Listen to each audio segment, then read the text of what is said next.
Magandang araw po sa ating lahat. Ngayon po ay pag-uusapan po natin ang isang paksa na may pamagat po na ang pangungonsinti na magulang nagbubunga ng maling pagpapasya ng anak. May kasabihan po na ang matandang kabayo ay hindi mo na matuturuan ng bagong taktika. Ang sanga habang mura pa, kung baluktutin, hindi mababali. Ngunit, ang sangang matigas na, pag binaluktot ay mababali na.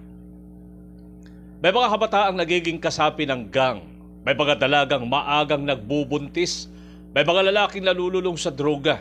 May mga kabataang nakagagawa na ng krimen. Ang lahat ng ito ay bunga ng kawalang kakayahan ng ilang kabataan na gumawa ng mabuting pagpapasya.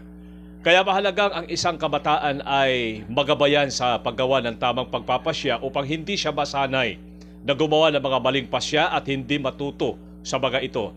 Hindi rin tama na lagi na lamang nariyan ang magulang upang tulungan siyang maisaayos ang kanyang mga pagkakamali. Ang pangungonsinti sa anak ang dahilan ng maling katwiran ng mga anak. Hindi siya matututo sa paraang ito. Ang pagsisisi po ay bunga ng maling pagpili.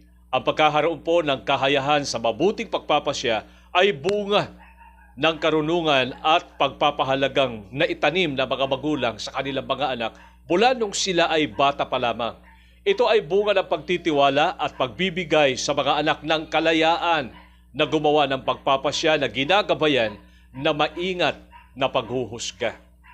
Hanggang sa muli, ito ang inyong Sir Ferds na patuloy na nagpapasalamat sa inyong walang sawang pagtangkilik sa ating usapang pampamilya. Maraming salamat po.